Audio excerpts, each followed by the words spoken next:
ನಿಮಗೆ ಜೀವನದಲ್ಲಿ ಇದೊಂದು ಗೊತ್ತಿದ್ರೆ ನೀವು ಏನು ಬೇಕಿದ್ರೂ ಅಚೀವ್ ಮಾಡ್ಬೋದು. 2025ರಲ್ಲಿ ನಿಮಗೆ ಕೋಟ್ಯಾಂತರ ರೂಪಾಯಿ ದುಡ್ಡು ಮಾಡಬೇಕು ಅಂತ ಆಸೆ ಇದೆಯಾ? ದೊಡ್ಡ ಮನೆ, ಕಾರು, ಬಂಗ್ಲೋ ಇದೆಲ್ಲ ತಗೊಳ್ಬೇಕು ಅಂತ ಆಸೆ ಇದೆಯಾ? ನಿಮಗೆ ಜೀವನ ಪೂರ್ತಿ ನಾನು ಖುಷಿಯಾಗಿರ್ಬೇಕು ಅನ್ನೋ ಆಸೆ ಇದೆಯಾ?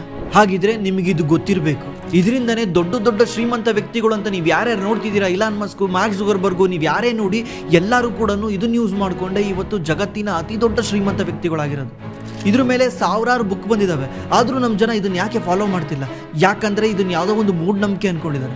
ಆ್ಯಕ್ಚುಲಿ ನಾನು ಈ ವಿಡಿಯೋದಲ್ಲಿ ಸೈಂಟಿಫಿಕಲಿ ಯಾವ ರೀತಿ ನಾವು ಇದನ್ನು ಅಚೀವ್ ಮಾಡ್ಕೊಳ್ಳೋದು, ಸೈಂಟಿಫಿಕಲಿ ನಾವು ಯಾವ ರೀತಿ ಇದ್ರ ಬಗ್ಗೆ ಥಿಂಕ್ ಮಾಡೋದು ಅನ್ನೋದ್ರ ಬಗ್ಗೆ ಪೂರ್ತಿಯಾಗಿ ಎಕ್ಸ್ಪ್ಲೈನ್ ಮಾಡ್ತೀನಿ. ದಯವಿಟ್ಟು ಈ ವಿಡಿಯೋನ ಪೂರ್ತಿಯಾಗಿ ನೋಡಿ. ಈ ವಿಡಿಯೋ ನಿಮ್ಗೆ 2025ರಲ್ಲಿ ನಿಮ್ಮ ಜೀವನನೇ ಚೇಂಜ್ ಮಾಡಾಕ. ಜಗತ್ತಿನ ಅತಿ ಬುದ್ಧಿವಂತ ಸೈಂಟಿಸ್ಟ್ ಯಾರು ಅಂದರೆ ಅದು ಆಲ್ಬರ್ಟ್ ಐನ್ಸ್ಟೈನ್. ಇವ್ರಿಗೆ ಅದೆಷ್ಟು ನೋಬೆಲ್ ಪ್ರೈಸ್ ಸಿಕ್ಕಿದೆಯೋ ನಮಗೆ ಗೊತ್ತಿಲ್ಲ. ಇವತ್ತು ನಾವೇನು ಫಿಸಿಕ್ಸ್ ಬಗ್ಗೆ ತಿಳ್ಕೊಂಡಿದ್ದೀವಿ ಅದೆಲ್ಲ ಕೂಡ ಇವರಿಂದಾನೆ. ಇವರೊಂದು ಮಾತು ಹೇಳ್ತಾರೆ, everything is energy and that is all there is to it. Match the frequency of the reality you want and you can not help but you get that reality. ಅಂದರೆ ನೀವು ಜಗತ್ತಲ್ಲಿ ಏನೇನು ನೋಡ್ತಿದ್ದೀರಾ ಅದೆಲ್ಲ ಕೂಡ ಒಂದು ಎನರ್ಜಿ. ಈ ಮೈಕ್ ಇರ್ಬೋದು, ಈ ವಾಚ್ ಇರ್ಬೋದು, ನಾನಿರ್ಬೋದು, ನೀವಿರ್ಬೋದು, ದುಡ್ಡಿರ್ಬೋದು, ಸೈಕಲ್ ಇರ್ಬೋದು, ಕಾರ್ ಇರ್ಬೋದು, ಪ್ರತಿ ಒಂದು ಕೂಡ ಎನರ್ಜಿ. ಯಾಕಂದ್ರೆ ಎಲ್ಲಾನು ಮೇಡಪ್ ಆಫ್ ಆಟಮ್ಸ್. ನಿಮ್ಗೆ ಗೊತ್ತಿದೆ ಅಲ್ವಾ ಅಣು ಅಂತ? ಅಣು ಅಂದ್ರೇನು? ಆಟಮ್ಸ್ ಅಂದ್ರೆ ಒಂದು ಟೇಬಲ್ ಅಥವಾ ಕುರ್ಚಿ ಏನರಲ್ಲಿ ಮಾಡಿರ್ತಾರೆ? ಮರದಲ್ಲಿ ಮಾಡಿರ್ತಾರೆ. ನಾವು ಅದನ್ನ ಕುಟ್ಟು ಪುಡಿ ಮಾಡಿದ್ರೆ ಲಾಸ್ಟಲ್ಲಿ ಏನು ಉಳ್ಕೊಳುತ್ತೆ? ಒಂದು ಪುಡಿ ಉಳ್ಕೊಳುತ್ತೆ. ಆ ಪುಡಿನೂ ಮತ್ತೆ ಸಣ್ಣದು ಮಾಡ್ತಾ ಹೋದ್ರೆ ಲಾಸ್ಟಲ್ಲಿ ಏನು ಉಳ್ಕೊಳುತ್ತೆ? ಆಟಮ್ ಉಳ್ಕೊಳುತ್ತೆ. ಆ ಆಟಮ್ ಕೂಡ ನೀವು ಬ್ರೇಕ್ ಮಾಡಿದ್ರೆ ಅದರೊಳಗೆ ನ್ಯೂಕ್ಲಿಯಸ್ ಇರುತ್ತೆ. ಆ ನ್ಯೂಕ್ಲಿಯಸ್ನು ಕೂಡ ನೀವು ಬ್ರೇಕ್ ಮಾಡಿದ್ರೆ ಪ್ರೋಟಾನ್ ಮತ್ತು ನ್ಯೂಟ್ರಾನ್ ಇರುತ್ತೆ. ಆ ಪ್ರೋಟಾನ್ ಮತ್ತು ನ್ಯೂಟ್ರಾನ್ನು ಕೂಡ ನೀವು ಬ್ರೇಕ್ ಮಾಡಿದ್ರೆ ಅದರೊಳಗೆ ಕ್ವಾರ್ಕ್ಸ್ ಅಂತ ಇರುತ್ತೆ. ಇದಕ್ಕಿಂತ ಸಣ್ಣಕ್ಕಿರೋ ವಸ್ತು ಇನ್ನು ಸೈಂಟಿಸ್ಟ್ ಯಾರು ಕಂಡುಹಿಡ್ದಿಲ್ಲ, ಇದು ಭೂಮಿ ಮೇಲೆ ಇಲ್ಲ. ಈ ಕ್ವಾರ್ಕ್ಸು ಎವ್ರಿ ಟೈಮ್ ವೈಬ್ರೇಟ್ ಆಗ್ತಾ ಇರುತ್ತೆ. ಯಾವ ರೀತಿ ನಮ್ಮ ಮೊಬೈಲ್ ವೈಬ್ರೇಟ್ ಆಗ್ತಾ ಇರುತ್ತಲ್ಲ ಅದೇ ರೀತಿ ಎವ್ರಿ ಟೈಮ್ ವೈಬ್ರೇಟ್ ಆಗ್ತಾ ಇರುತ್ತೆ. ಅಂದರೆ ಏನರ್ಥ ಹೇಳಿ? ಇಲ್ಲಿ ನಾನು, ನೀವು, ಮೈಕು ಪ್ರತಿ ಒಂದು ಕೂಡ ವೈಬ್ರೇಟ್ ಆಗ್ತಾ ಇದೆ, ನಮಗೆ ಕಾಣ್ತಾ ಇಲ್ಲ. ಇದು ಯಾವುದೂ ಕೂಡ ಕಾನ್ಸ್ಟೆಂಟ್ ಆಗಿಲ್ಲ, ಪ್ರತಿ ಒಂದು ವೈಬ್ರೇಟ್ ಆಗ್ತಾ ಇದೆ. ಯಾಕಂದರೆ ಎಲ್ಲಾನು ಮೇಡ್ ಆಫ್ ಆಟಮ್ಸ್. ಆಟಮ್ಸ್ ಒಳಗೆ ಮತ್ತೆ ನ್ಯೂಕ್ಲಿಯಸ್ ಇದೆಯಾ? ನ್ಯೂಕ್ಲಿಯಸ್ ಒಳಗೆ ಮತ್ತೆ ಪ್ರೋಟಾನ್ ನ್ಯೂಟ್ರಾನ್ ಇದೆಯಾ? ಪ್ರೋಟಾನ್ ನ್ಯೂಟ್ರಾನ್ ಮತ್ತೆ ಒಳಗೆ ಹೋದರೆ ಕ್ವಾರ್ಕ್ಸ್ ಇದೆ. ಅಂದರೆ ಪ್ರತಿ ಒಂದು ಆಟಮ್ ಕೂಡ ವೈಬ್ರೇಟ್ ಆಗ್ತಾ ಇದೆ, ನಮಗೆ ಕಾಣ್ತಾ ಇಲ್ಲ. ಈ ಆಟಮ್ಮು ಒಂದಕ್ಕೊಂದು ಹತ್ರ ಸೇರ್ಕೊಂಡ್ರೆ ಇದನ್ನು ಸಾಲಿಡ್ ಅಂತ ಕರಿತೀವಿ. ಆಟಮ್ ಸ್ವಲ್ಪ ದೂರ ಇರೋದ್ರೆ ಅದು ಲಿಕ್ವಿಡ್ ಆಗುತ್ತೆ. ಆಟಮ್ ಇನ್ನೂ ಸ್ವಲ್ಪ ದೂರ ಇದ್ರೆ ಅದು ಗಾಳಿ ಆಗುತ್ತೆ. ಅಂದರೆ ನಾವು ಜಗತ್ತಲ್ಲಿ ನಮ್ಮ ಕಣ್ಣಿಗೆ ಏನು ಕಾಣುತ್ತೆ, ಏನು ಕಾಣಲ್ಲ, ಪ್ರತಿ ಒಂದು ಕೂಡ ಆಟಮ್ಮೆ, ಪ್ರತಿ ಒಂದು ಕೂಡ ವೈಬ್ರೇಟ್ ಆಗ್ತಾ ಇರುತ್ತೆ, ನಮಗೆ ಕಾಣ್ತಾ ಇಲ್ಲ. ಈಗ ಅಣುಗಿನ ಸಣ್ಣ ವಸ್ತು ಅಂದರೆ ಯಾವ್ದು ಹೇಳಿ? ಕ್ವಾರ್ಕ್ಸ್ ಬಂದ್ಬಿಟ್ಟು ವೈಬ್ರೇಟ್ ಆಗ್ತಾ ಇರುತ್ತೆ. ಆ ವೈಬ್ರೇಟ್ ಆಗೋಕ್ಕೆ ಅದಕ್ಕೆ ಎನರ್ಜಿ ಬೇಕು. ಪ್ರತಿ ಒಂದು ಕೂಡ ಎನರ್ಜಿನೇ. ನಾವು ಯೋಚನೆ ಮಾಡೋದು ಕೂಡ ಎನರ್ಜಿನೇ, ನಾವು ಮಾತಾಡೋದು ಕೂಡ ಎನರ್ಜಿನೇ, ಪ್ರತಿ ಒಂದು ಕೂಡ ಎನರ್ಜಿನೇ. ಈ ಎನರ್ಜಿ ಹೆಂಗೆ ಬರುತ್ತೆ ಅಂದರೆ ಫ್ರೀಕ್ವೆನ್ಸಿಯಿಂದ. ಫ್ರೀಕ್ವೆನ್ಸಿ ಜಾಸ್ತಿ ಇದ್ದರೆ ಎನರ್ಜಿ ಜಾಸ್ತಿ ಇರುತ್ತೆ, ಫ್ರೀಕ್ವೆನ್ಸಿ ಕಮ್ಮಿ ಇದ್ದರೆ ಎನರ್ಜಿ ಕಮ್ಮಿ ಇರುತ್ತೆ. ಅದು ವೈಬ್ರೇಟ್ ಕಮ್ಮಿ ಆಗ್ತಾ ಇದೆ ಅಂದರೆ ಅದರಲ್ಲಿ ಫ್ರೀಕ್ವೆನ್ಸಿ ಕಮ್ಮಿ ಇದೆ ಅಂತ, ವೈಬ್ರೇಟ್ ಜಾಸ್ತಿ ಆಗ್ತಾ ಇದ್ದರೆ ಫ್ರೀಕ್ವೆನ್ಸಿ ಜಾಸ್ತಿ ಇದೆ ಅಂತ ಅರ್ಥ. ಇದೇ ರೀತಿ ಜಗತ್ತಲ್ಲಿ ಎನರ್ಜಿ ವರ್ಕ್ ಆಗೋದು. ನೀವು ಬೆಂಗಳೂರಲ್ಲಿ ಇರ್ತೀರಾ, ನಿಮ್ಮ ಮನೆಯವ್ರ ಜೊತೆ ಮಾತಾಡಬೇಕಂತ ಫೋನ್ ಮಾಡ್ತೀರಾ. ಫೋನ್ ಮಾಡಿ ಮಾತಾಡ್ತೀರಾ, ಮಾತಾಡಿ ಹಲೋ ಅಂತೀರಾ. ನೀವು ಹಲೋ ಅನ್ನೋದು ಅವ್ರಿಗೆ ಕೇಳುತ್ತೆ. ಹೆಂಗೆ? ನೀವು ಬೆಂಗಳೂರಲ್ಲಿರೋದು ನಿಮ್ಮೂರಲ್ಲಿ ಹಲೋ ಅಂದಿದ್ದು ಹೆಂಗೆ ಕೇಳುತ್ತೆ? ಹೆಂಗೆ ಅಂದರೆ ನಿಮ್ಮ ಫ್ರೀಕ್ವೆನ್ಸಿ ಅವ್ರ ಫ್ರೀಕ್ವೆನ್ಸಿ ಮ್ಯಾಚ್ ಆಗಿರುತ್ತೆ. ನೀವು ಫೋನ್ ಮಾಡೋದು ಅವ್ರ ಫೋನ್ಗೆ ಹೋಗಬೇಕು ಅನ್ನೋದಕ್ಕೆ ಫ್ರೀಕ್ವೆನ್ಸಿ. ನಿಮ್ಮ ಫ್ರೀಕ್ವೆನ್ಸಿ ಅವ್ರ ಫ್ರೀಕ್ವೆನ್ಸಿ ಮ್ಯಾಚ್ ಆದರೆ ಮಾತ್ರನೇ ನೀವು ಫೋನ್ ಕನೆಕ್ಟ್ ಆಗುತ್ತೆ. ಅದೇ ರೀತಿ ನೀವು ಫ್ರೆಂಡ್ಸ್ ಮೊಬೈಲಲ್ಲಿ ಹಾಟ್ಸ್ಪಾಟ್ ಆನ್ ಮಾಡ್ಕೊತೀರಾ. ಹಾಟ್ಸ್ಪಾಟ್ ಆನ್ ಮಾಡಿಕೊಂಡು ಪಾಸ್ವರ್ಡ್ ಏನು ಹೇಳ್ಗುರು ಅಂತ ಕೇಳ್ತೀರಾ. ಆ ಪಾಸ್ವರ್ಡ್ ಹಾಕಿರ್ತೀರಾ ಅಂದರೆ ಆ ಪಾಸ್ವರ್ಡ್ ಅದೇ ಹಾಟ್ಸ್ಪಾಟಿಗೆ ಕನೆಕ್ಟ್ ಆಗಬೇಕಂದ್ರೆ ಫ್ರೀಕ್ವೆನ್ಸಿ ಮ್ಯಾಚ್ ಆಗಬೇಕು. ಇದನ್ನೇ ಫ್ರೀಕ್ವೆನ್ಸಿ ಅಂತ ಕರಿತೀವಿ. ಇದು ನಮ್ಮ ಹ್ಯೂಮನ್ ಲೈಫ್ನ ಬಿಲ್ಡ್ ಮಾಡೋಕ್ಕೆ ಭಯಂಕರ ಹೆಲ್ಪ್ ಮಾಡುತ್ತೆ. ಯಾಕಂದರೆ ನಮ್ಮ ಹ್ಯೂಮನ್ ಬಾಡಿ ಕೂಡ ಮೇಡ್ ಆಫ್ ಆಟಮ್ಸ್. ಅದರಲ್ಲೂ ಕೂಡ ಕ್ವಾರ್ಕ್ಸ್ ಇದೆ. ಕ್ವಾರ್ಕ್ ವೈಬ್ರೇಟ್ ಆಗ್ತಾ ಇರುತ್ತೆ, ಇದರಿಂದ ಎನರ್ಜಿ ಪ್ರೊಡ್ಯೂಸ್ ಆಗ್ತಾ ಇರುತ್ತೆ. ನೀವು ಸುಮ್ಮನೆ ಯೋಚನೆ ಮಾಡಿ, ನಮ್ಮಲ್ಲೂ ಫ್ರೀಕ್ವೆನ್ಸಿ ಇದೆ, ದುಡ್ಡಲ್ಲೂ ಫ್ರೀಕ್ವೆನ್ಸಿ ಇದೆ, ಮನೆಯಲ್ಲೂ ಫ್ರೀಕ್ವೆನ್ಸಿ ಇದೆ, ಕಾರಲ್ಲೂ ಫ್ರೀಕ್ವೆನ್ಸಿ ಇದೆ. ನಮ್ಮ ಫ್ರೀಕ್ವೆನ್ಸಿಗೂ ಅದ್ರ ಫ್ರೀಕ್ವೆನ್ಸಿಗೂ ಮ್ಯಾಚ್ ಮಾಡೋದು ಎಷ್ಟು ಈಸಿ ಇದೆ. ಯಾಕಂದರೆ ನಮ್ಮಲ್ಲಿರೋ ಕ್ವಾರ್ಕ್ಸ್ ಕೂಡ ವೈಬ್ರೇಟ್ ಆಗ್ತಾ ಇದೆ, ಅದರಲ್ಲಿರೋದು ವೈಬ್ರೇಟ್ ಆಗ್ತಾ ಇದೆ. ಎರಡೂ ಕೂಡ ಫ್ರೀಕ್ವೆನ್ಸಿ ರಿಲೀಸ್ ಮಾಡ್ತಾ ಇದ್ದಾವೆ. ನಮ್ಮ ಫ್ರೀಕ್ವೆನ್ಸಿ ಅದ್ರ ಫ್ರೀಕ್ವೆನ್ಸಿನ ಮ್ಯಾಚ್ ಮಾಡಿದ್ರೆ ನೀವೇ ಹೇಳಿ, ಜಗತ್ತಲ್ಲಿ ನಮ್ಮನ್ನ ಶ್ರೀಮಂತರಾಗೋದನ್ನ ತಪ್ಸೋಕ್ಕೆ ಯಾರ ಕೈಲಾದರೂ ಚಾನ್ಸ್ ಇದೆಯಾ ಅಂತ? ಅರ್ಥ ಆಗಲಿಲ್ವಾ? ಸುಮ್ಮನೆ ಎಕ್ಸಾಂಪಲ್ ತಗೊಳ್ಳಿ. ನಿಮ್ಮ ಫ್ರೆಂಡ್ಸ್ ಯಾರೋ ಇರ್ತಾರೆ. ಇಡೀ ಕ್ಲಾಸ್ ರೂಮಲ್ಲಿ ಇವನೇ ಯಾಕೆ ನಿಮ್ಮ ಫ್ರೆಂಡ್ಸ್ ಆಗಿದ್ದಾನೆ ಅಂತ ಯಾವತ್ತಾರು ಯೋಚನೆ ಮಾಡಿದ್ದೀರಾ? ಯಾಕಂದರೆ ನಿಮ್ಮ ಫ್ರೀಕ್ವೆನ್ಸಿ ಅವ್ನ ಫ್ರೀಕ್ವೆನ್ಸಿ ಮ್ಯಾಚ್ ಆಗ್ತಾ ಇದೆ. ನಾನೇನಾದರೂ ಯಾವಾಗಲೂ ಕೆಟ್ಟದ್ರ ಬಗ್ಗೆ ಮಾತಾಡ್ತಿದ್ದೀನಿ, ಇವ್ರ ಬಗ್ಗೆ ಅಣಗ್ಸೋದ್ರ ಬಗ್ಗೆ ಮಾತಾಡ್ತಿದ್ದೀನಿ, ಇವ್ರ ಕಾಲು ಎಳೆದ್ರ ಬಗ್ಗೆ ಮಾತಾಡ್ತಿದ್ದೀನಿ ಅಂದಾಗ ನನ್ನ ಫ್ರೆಂಡ್ಸ್ ಕೂಡ ಅಂಥವ್ರೇ ಆಗ್ತಾರೆ. ಯಾಕಂದರೆ ನಮ್ಮ ಫ್ರೀಕ್ವೆನ್ಸಿ ಅವ್ರ ಫ್ರೀಕ್ವೆನ್ಸಿ ಮ್ಯಾಚ್ ಆಗ್ತಾ ಇದೆ. ಅದೇ ಯಾರಾದ್ರೂ ನೀವು ಮಾಡ್ತಿರೋ ತಪ್ಪು ಅಂತ ಬಂದು ಹೇಳ್ತಾರಲ್ಲ, ಅವಾಗ ನೀವು ಅವ್ರನ್ನ ಬೈದ್ ಕಳಿಸ್ತೀರಾ, ಅಥವಾ ಅವ್ನು ಬರ್ತಿದ್ದಾನೆ ಅಂದ್ರೆ ನೀವೇ ಅವನಿಂದ ದೂರ ಹೋಗ್ತೀರಾ. ಯಾಕಂದ್ರೆ ನಿಮ್ಮ ಫ್ರೀಕ್ವೆನ್ಸಿ ಅವ್ನ ಫ್ರೀಕ್ವೆನ್ಸಿ ಮ್ಯಾಚ್ ಆಗ್ತಾ ಇಲ್ಲ. Positive frequency negative frequency match ಆಗ್ತಾ ಇಲ್ಲ. ನಾವು ಫ್ರೀಕ್ವೆನ್ಸಿ ಯಾವುದಕ್ಕೆ ಮ್ಯಾಚ್ ಆಗುತ್ತೆ? ನಾವು ಹೆಂಗೆ ಥಿಂಕ್ ಮಾಡ್ತೀವೋ, ನಾವು ಹೆಂಗಿರ್ತೀವೋ ಅಂಥದಕ್ಕೆ ಮ್ಯಾಚ್ ಆಗುತ್ತೆ. ಈಗ ಬಿಗ್ ಬಾಸ್ ನೋಡೋರು ಯಾವಾಗಲೂ ಬಿಗ್ ಬಾಸ್ ನೋಡಿ ಎಂಜಾಯ್ ಮಾಡ್ತಿದ್ದಾರೆ ಅಂದರೆ ಇವ್ರ ಫ್ರೆಂಡ್ಸ್ ಯಾವಾಗಲೂ ಅಂಥವ್ರನ್ನೇ ಹುಡುಕ್ತಾರೆ. ಯಾಕಂದರೆ ಅವರು ಕೂಡ ಬಿಗ್ ಬಾಸ್ ನೋಡಿ ಅದರಿಂದ ಇವನಿಗೆ ಹೇಳ್ತಾ ಇರಬೇಕು ಅದು ಸರಿ ಇದು ಸಪ್ಪು ಅಂತ. ಯಾಕಂದರೆ ಇವರಿಬ್ರದ್ದು ಕಾನ್ವರ್ಸೇಷನ್ ಮ್ಯಾಚ್ ಆಗಬೇಕಂದ್ರೆ ಇವರಿಬ್ರು ಬಿಗ್ ಬಾಸ್ ನೋಡಿರಬೇಕು. ಅಥವಾ ಯಾರೋ ಒಬ್ಬ ಬಿಗ್ ಬಾಸ್ ಬಗ್ಗೆ ಮಾತಾಡ್ತಿದ್ದಾನೆ, ಇನ್ನೊಬ್ಬ ಬಿಗ್ ಬಾಸ್ ನೋಡೋದೇ ಇಲ್ಲ ಅಂದರೆ ಅವ್ರ ಕಾನ್ವರ್ಸೇಷನ್ ಮ್ಯಾಚ್ ಆಗಲ್ಲ. ಅವಾಗ ಯಾರನ್ನೋ ಒಬ್ರು ಎದ್ದೋಗ್ತಾರೆ. ಇದು ಫ್ರೀಕ್ವೆನ್ಸಿ ಮ್ಯಾಚ್ ಆಗಲ್ಲ. ಅದೇ ರೀತಿ ಈ ಜಗತ್ತು ಸೃಷ್ಟಿಯಾಗಿರೋದು. ಅಂದರೆ ಎವ್ರಿಥಿಂಗ್ ಈಸ್ ಎನರ್ಜಿ. ನೀನು ಏನು ಅನ್ಕೊಂತೀಯೋ, ಏನು ಥಿಂಕ್ ಮಾಡ್ತೀಯೋ ಅದು ನಿನಗೆ ಬಂದೇ ಬರುತ್ತೆ. ಯಾವ ರೀತಿ ಅಂದರೆ ನೀನು ಕೆಟ್ಟದ್ರ ಬಗ್ಗೆ ಥಿಂಕ್ ಮಾಡಿದ್ರೆ ನಿನಗೆ ಕೆಟ್ಟದೇ ಆಗ್ತಾ ಇರುತ್ತೆ, ಒಳ್ಳೆದ್ರ ಬಗ್ಗೆ ಥಿಂಕ್ ಮಾಡಿದ್ರೆ ನಿನಗೆ ಒಳ್ಳೆಯದೇ ಆಗ್ತಾ ಇರುತ್ತೆ. ಯಾಕಂದರೆ ಥಿಂಕ್ ಮಾಡೋದು ಕೂಡ ಎನರ್ಜಿ. ಫ್ರೀಕ್ವೆನ್ಸಿ ಇದ್ರೇ ಎನರ್ಜಿಯಾಗಿ ಕನ್ವರ್ಟ್ ಆಗೋದು, ಅಂದರೆ ವೈಬ್ರೇಟ್ ಆಗೋದು. The more you think positively, ನೀನು ಪಾಸಿಟಿವ್ ಆಗಿರೋ ಫ್ರೀಕ್ವೆನ್ಸಿನ ಔಟ್ಪುಟ್ ಮಾಡ್ತೀಯಾ, ಅದು ಪಾಸಿಟಿವ್ ಜನನೇ ಹತ್ರ ಗೆಳ್ಕೊತೀಯ. ಅದೇ ರೀತಿ ನೆಗೆಟಿವ್ ಆಗಿ ಥಿಂಕ್ ಮಾಡ್ತಿದ್ಯಾ ಅಂದರೆ ನಿನಗೆ ಅದ್ರ ತಕ್ಕನಂಗೆ ಮಾತಾಡೋರು ನಿನ್ನ ಹತ್ರ ಬರ್ತಾರೆ. ಇದರಿಂದ ನೀನು ಇನ್ನೂ ನೆಗೆಟಿವ್ ಆಗಿ ಥಿಂಕ್ ಮಾಡೋಕ್ಕೆ ಸ್ಟಾರ್ಟ್ ಮಾಡ್ತೀಯ. ಇದನ್ನೇ ಭಗವದ್ಗೀತೆಯಲ್ಲಿ ಕೃಷ್ಣ ಕೂಡ ಹೇಳೋದು. ಅಧ್ಯಾಯ 17 ಶ್ಲೋಕ ನಂಬರ್ 3 ಕೃಷ್ಣ ಹೇಳ್ತಾನೆ, a person made up of their faith, whatever their faith is that they become. ಅಂದರೆ ಮನುಷ್ಯ ಯಾವುದನ್ನ ಜಾಸ್ತಿ ನಂಬ್ತಾನೆ ಅವನು ಅದೇ ಆಗ್ಬಿಡ್ತಾನೆ. ಅಂದರೆ ನಾನೊಬ್ಬ ಸಕ್ಸಸ್ಫುಲ್ ಅನ್ಕೊಂಡ್ರೆ ಅವನು ಅದೇ ಆಗ್ತಾನೆ. ಯಾಕಂದರೆ ಅವನು ಪಾಸಿಟಿವ್ ಫ್ರೀಕ್ವೆನ್ಸಿನ ಎಮಿಟ್ ಮಾಡ್ತಾ ಇದ್ದಾನೆ, ಅಂದರೆ ಪಾಸಿಟಿವ್ ಥಿಂಕಿಂಗ್ನ ಯೂನಿವರ್ಸ್ಗೆ ಬಿಡ್ತಾ ಇದ್ದಾನೆ. ಇದರಿಂದ ಏನಾಗುತ್ತೆ, ಈ ಫ್ರೀಕ್ವೆನ್ಸಿ ಎಲ್ಲ ನಾವು ಮ್ಯಾಚ್ ಆಗಲೇಬೇಕಾ? ಇವನ್ ಥಿಂಕಿಂಗ್ ಥರನೇ ಯೂನಿವರ್ಸಲ್ಲಿ ಇನ್ನೂ ಎಷ್ಟು ಜನ ಥಿಂಕಿಂಗ್ ಇರ್ತಾರೆ, ಅವ್ರ ಜೊತೆ ಇವನು ಫ್ರೀಕ್ವೆನ್ಸಿ ಮ್ಯಾಚ್ ಆಗಬೇಕಾ? ಅವಾಗ ಏನಾಗುತ್ತೆ, ಇವನಿಗೆ ಎಂಥವ್ರು ಬೇಕೋ ಅಂಥವರೇ ಸಿಗ್ತಾರೆ. ಅವ್ರು ಎಲ್ಲೇ ಇರ್ಬೋದು, ಯಾವುದೇ ರೀತಿ ಇರ್ಬೋದು, ಸಿಕ್ಕೇ ಸಿಗ್ತಾರೆ. ಹೆಂಗೆ ನೀವು ಬೆಂಗಳೂರಲ್ಲಿ ನಿಂತ್ಕೊಂಡು ಫೋನ್ ಮಾಡಿದ್ರೆ ಯಾವ ರೀತಿ ನಿಮ್ಮೂರಿಗೆ ಫೋನ್ ಕನೆಕ್ಟ್ ಆಗುತ್ತೆ, ಇದೇ ಫ್ರೀಕ್ವೆನ್ಸಿಯಿಂದಾನೆ. ಅದೇ ರೀತಿ ನೀವು ಇಲ್ಲಿ ಥಿಂಕ್ ಮಾಡ್ತಿದ್ದೀರಾ ಅಂದರೆ ಥಿಂಕ್ ಮಾಡೋಕ್ಕೂ ಕೂಡ ಎನರ್ಜಿ ಬೇಕು. ಎನರ್ಜಿ ಎಲ್ಲಿಂದ ಪ್ರೊಡ್ಯೂಸ್ ಆಗುತ್ತೆ? ಫ್ರೀಕ್ವೆನ್ಸಿಯಿಂದ ಪ್ರೊಡ್ಯೂಸ್ ಆಗುತ್ತೆ.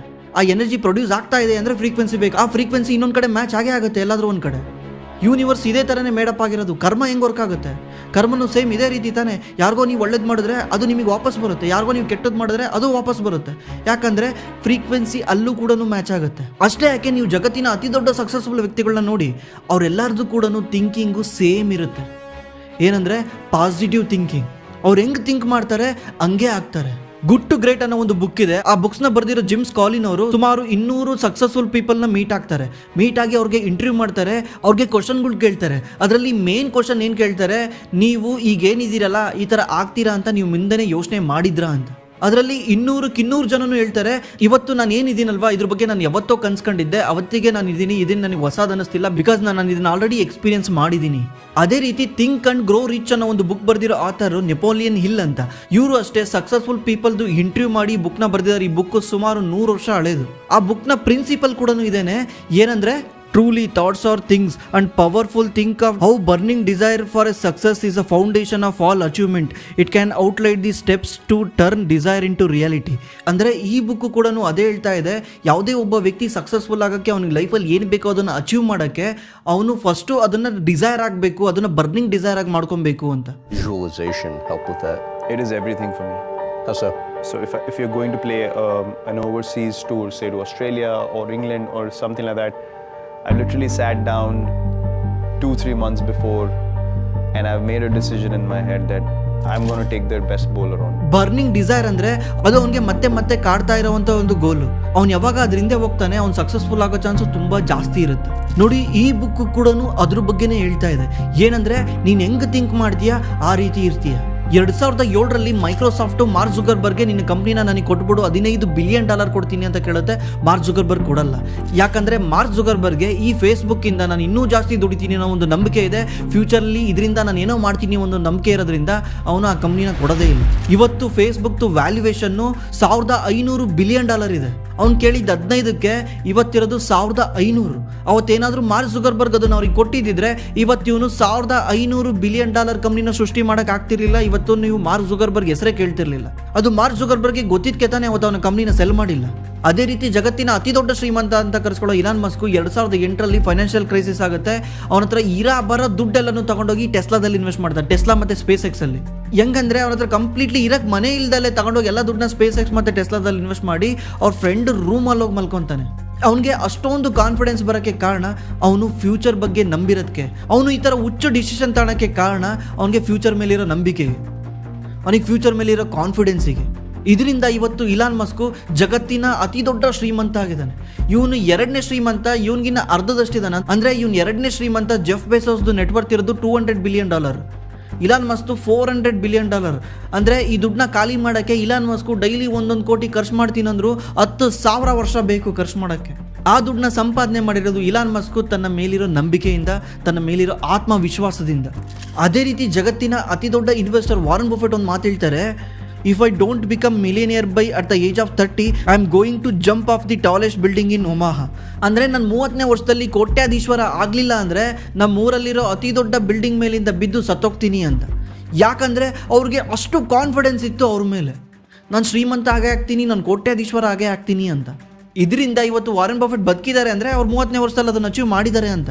ಇವತ್ತು ವಾರನ್ ಬಫೆಟ್ ಜಗತ್ತಿನ ಅತಿ ಶ್ರೇಷ್ಠ ಇನ್ವೆಸ್ಟರ್ ಆಗೋಕ್ಕೆ ಅವ್ರ ಥಿಂಕಿಂಗ್ ಕೂಡನೇ ಕಾರಣ. ನೀವು ಕೇಳ್ಬೋದು, ಗುರು ಜಸ್ಟ್ ಥಿಂಕ್ ಮಾಡಿದ್ರೆ ಸಾಕಾ, ಆಕ್ಷನ್ ತಗೊಳೋದೇ ಬೇಡವಾ, ಜಸ್ಟ್ ಒಳ್ಳೆ ಥರ ಥಿಂಕ್ ಮಾಡ್ತಿದ್ರೆ ಎಲ್ಲ ಬಂದ್ಬಿಡುತ್ತಾ ಅಂತ. ಆ್ಯಕ್ಚುಲಿ ನಾನು ಅವಾಗಲೇ ಹೇಳ್ದಂಗೆ ನೀವು ಒಂದ್ಸಲ ಪಾಸಿಟಿವ್ ಆಗಿ ಥಿಂಕ್ ಮಾಡ್ತಾ ಇದ್ರೆ ನೀವು ಆರಾಮ್ಸೆ ಫ್ರೀಕ್ವೆನ್ಸಿ ಮ್ಯಾಚ್ ಮಾಡ್ಬೋದು. ಅದಲ್ದಲ್ಲೇ ನಿಮ್ಮ ಸಬ್ ಕಾನ್ಷಿಯಸ್ ಮೈಂಡ್ ಕೂಡ ಇಂಪ್ರೂವ್ ಆಗ್ತಾ ಹೋಗುತ್ತೆ. ಸಬ್ ಕಾನ್ಷಿಯಸ್ ಮೈಂಡ್ ಅಂದರೆ ನಮಗೆ 2 ಥರ ಮೈಂಡ್ ಇದೆ, ಒಂದು ಕಾನ್ಷಿಯಸ್ಸು, ಇನ್ನೊಂದು ಸಬ್ ಕಾನ್ಷಿಯಸ್. ಕಾನ್ಷಿಯಸ್ ಅಂದರೆ ನಾನು ಮಾತಾಡ್ತಾ ಇದ್ದೀನಿ, ಕೈಯಲ್ಲಾಡಿಸ್ತಾ ಇದ್ದೀನಿ, ನೀವು ಈ ವಿಡಿಯೋ ನೋಡ್ತಾ ಇದ್ದೀರಾ, ನೋಡ್ತಿರೋದನ್ನ ನಿಮ್ಮ ತಲೆ ಒಳಗೆ ತಾಣ್ತಾ ಇದ್ದೀರಾ, ಇದೆಲ್ಲನೂ ನೀವು ಕಾನ್ಷಿಯಸ್ ಆಗಿ ಮಾಡ್ತಾ ಇದ್ದೀರಾ.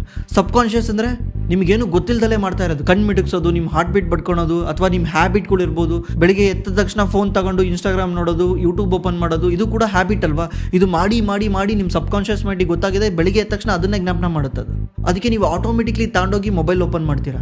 ಈ ಸಬ್ ಕಾನ್ಷಿಯಸ್ ಮೈಂಡು ಎಷ್ಟು ಪವರ್ಫುಲ್ ಅಂದರೆ ಇದಕ್ಕೆ ರಿಯಾಲಿಟಿ ಯಾವುದು, ಫೇಕ್ ಯಾವುದು ಅಂತ ಗೊತ್ತೇ ಆಗಲ್ಲ. ಹೆಂಗಂದ್ರೆ ನೀವು ಮಲಗಿರ್ಬೇಕಾದ್ರೆ ಆವು ಕಚ್ಚಿರೋದೊಂದು ಕನ್ಸು ಬೀಳುತ್ತೆ. ಆ ಕನ್ಸು ಬಿದ್ದ ತಕ್ಷಣ ನಿಮಗೆ ಬೆವರಕ್ಕೆ ಸ್ಟಾರ್ಟ್ ಆಗುತ್ತೆ, ಹಾರ್ಟ್ ಬೀಟ್ ಎಲ್ಲ ಜಾಸ್ತಿ ಆಗುತ್ತೆ, ಭಯ ಆಗ್ತಾ ಇರುತ್ತೆ. ನೀವು ಎದ್ದು ನೋಡಿದ್ರೆ ಆ ಹಾವು ಇರಲ್ಲ, ಏನೂ ಇರಲ್ಲ. ಹಾಗಿದ್ರೆ ನಿಜ ಯಾವುದು? ಈಗ ನೀವು ನೋಡ್ತಾ ಇರೋದಾ ಅಥವಾ ನಿಮ್ಮ ಕನ್ಸ? ನೀವು ನೋಡ್ತಾ ಇರೋದೇ ಅಲ್ವಾ ನಿಜ. ಆದರೆ ನಿಮಗೆ ಬೆವರು ಯಾಕೆ ಬರ್ತಾ ಇದೆ, ಹಾರ್ಟ್ ಬೀಟ್ ಯಾಕೆ ಜಾಸ್ತಿ ಆಗ್ತಾ ಇದೆ? ಯಾಕಂದರೆ ನಿಮ್ಮ ಸಬ್ ಕಾನ್ಷಿಯಸ್ ಮೈಂಡಿಗೆ ರಿಯಾಲಿಟಿ ಯಾವುದು, ಫೇಕ್ ಯಾವುದು ಅಂತ ಗೊತ್ತೇ ಆಗಲ್ಲ. ಅದು ಅಂಥ ಫೂಲಿಶ್ ಅದು. ಅದಕ್ಕೆ ನಾವು ಯಾವ ರೀತಿ ಬೇಕಿರೋ ಫೂಲ್ ಮಾಡ್ಬೋದು. ನೀವು ಪಾಸಿಟಿವ್ ಆಗಿ ಥಿಂಕ್ ಮಾಡ್ತಾ ಏನಾಗುತ್ತೆ, ನಿಮ್ಮ ಮೈಂಡ್ ಥಿಂಕ್ ಮಾಡುತ್ತೆ ಅದೇ ನಿಜ ಅಂತ. ನಾನೊಬ್ಬ ಗ್ರೇಟೆಸ್ಟ್ ಪರ್ಸನು, ನಾನು ಅದನ್ನು ಅಚೀವ್ ಮಾಡ್ತೀನಿ, ನಾನು ಅಚೀವ್ ಮಾಡೇ ಮಾಡ್ತೀನಿ, ನನ್ನ ಅಷ್ಟೊಂದು ದುಡ್ಡಿದೆ, ಇಷ್ಟೊಂದು ದುಡ್ಡಿದೆ ಅಂತ ನಿಮ್ಮ ಮೈಂಡಲ್ಲಿ ತುಂಬ್ತಾ ಹೋದಾಗ ಅದು ಆಟೋಮೆಟಿಕ್ಲಿ ಥಿಂಕ್ ಮಾಡುತ್ತೆ ನೀನು ಆಲ್ರೆಡಿ ರಿಚ್ ಅಂತ. ಇದರಿಂದ ನೀನು ಇಡೋ ಪ್ರತಿಯೊಂದು ಸ್ಟೆಪ್ಪು ಕೂಡ ನೀನೊಬ್ಬ ಶ್ರೀಮಂತ ವ್ಯಕ್ತಿ ಥರನೇ ರಿಯಾಕ್ಟ್ ಮಾಡ್ತೀಯ, ಶ್ರೀಮಂತ ವ್ಯಕ್ತಿ ಥರನೇ ಥಿಂಕ್ ಮಾಡ್ತೀಯ. ಅವಾಗ ಏನಾಗುತ್ತೆ, ನಿನಗೆ ಸುತ್ತಮುತ್ತ ಅಂಥರೇ ಸಿಗ್ತಾರೆ, ನಿನಗೆ ಅಂಥ ಆಪರ್ಚುನಿಟಿನೇ ಸಿಗುತ್ತೆ. ಎಕ್ಸಾಂಪಲ್, ನಿಮ್ಮ ಮನೆ ಮುಂದೆ ಒಂದು ಯಾವುದೋ ಸೂಟ್ ಕೇಸ್ ಇದೆ, ಆ ಸೂಟ್ ಕೇಸಲ್ಲಿ $1 ಕೋಟಿ ದುಡ್ಡಿದೆ. ಓಕೆ, ನೀನು ಈ ಥರ ಪಾಸಿಟಿವ್ ಆಗಿ ಥಿಂಕ್ ಮಾಡ್ತಿರ್ಬೇಕಾದ್ರೆ ಏನು ಮಾಡ್ತೀಯಾ, ನಿನಗೆ ಮನೆಗೆ ಸೂಟ್ ಕೇಸ್ ಇರುತ್ತಾ, ನೀನು ಏನು ಥಿಂಕ್ ಮಾಡ್ತೀಯಾ, ಯಾವುದೋ ಒಂದು ಸೂಟ್ ಕೇಸ್ ಇದೆ, ಈ ಸೂಟ್ ಕೇಸಲ್ಲಿ $1 ಕೋಟಿ ಇದ್ದರೆ ಓಪನ್ ಮಾಡಿ ನೋಡ್ತೀನಿ ಅಂತ ಓಪನ್ ಮಾಡ್ತೀಯ. ಅದೇ ನೀನು ನೆಗೆಟಿವ್ ಆಗಿ ಥಿಂಕ್ ಮಾಡಿ ನೀನು ಸಬ್ ಕಾನ್ಷಿಯಸ್ ಮೈಂಡ್ ಅದೇ ಥರ ಆಗಿದ್ದಿದ್ರೆ ಆ ಸೂಟ್ ಕೇಸ್ನ ಓಪನ್ ಮಾಡೋಕ್ಕೆ ಬಿಡಲ್ಲ. ಯಾಕಂದರೆ ಅದು ಓಪನ್ ಮಾಡೋಕ್ಕೂ ಮುಂಚೆನೇ ಹೇಳ್ತಾ ಇರುತ್ತೆ ಇದರಲ್ಲಿ ಬಾಂಬ್ ಇದ್ರೆ ಏನು ಮಾಡ್ತೀಯ, ಅಥವಾ ನೀನು ಸೂಟ್ ಕೇಸಲ್ಲಿ ಎತ್ಕೊಂಡು ಹೋಗ್ತೀಯ, ಅದರೊಳಗೆ ಏನೋ ಇದ್ದು ನೀನು ಪೊಲೀಸರು ಹೇಳ್ಕೊಂಡೋದ್ರೆ ಏನು ಮಾಡ್ತೀಯ, ಹಂಗಾದ್ರೆ ಏನಾಗುತ್ತೆ, ಹಿಂಗಾದ್ರೆ ಏನಾಗುತ್ತೆ ಅಂತ ಬರೀ ನೆಗೆಟಿವ್ನೇ ನಿನಗೆ ತಲೆ ಮೇಲೆ ತುಂಬ್ತಾ ಇರುತ್ತೆ. ಅದರೊಳಗೆ $1 ಕೋಟಿ ಇಲ್ಲ ಅಂದರೂ ಕೂಡ ನನಗೇನು ಲಾಸ್ ಆಗಲ್ಲ. ಅಕಸ್ಮಾತ್ ಅದರೊಳಗೆ ಏನೋ ಬಾಂಬ್ ಇತ್ತು ಅಂದರೂ ಕೂಡ ನಾನು ಪಾಸಿಟಿವ್ ಆಗಿ ಥಿಂಕ್ ಮಾಡಿದ್ರಿಂದ ಅದರಿಂದ ಹೊರಗೆ ಬರೋದು ಹೆಂಗೆ ಅಂತ ಯೋಚನೆ ಮಾಡ್ತೀನಿ. ಅಕಸ್ಮಾತ್ ಅದರಲ್ಲಿ ಕೋಟಿ ಇದ್ದಿದ್ರೆ ಜಸ್ಟ್ ನೀನು ಬಾಂಬ್ ಇದೆ ಅಂತ ಅದನ್ನು ಮಿಸ್ ಮಾಡ್ಕೊತಿದ್ದ.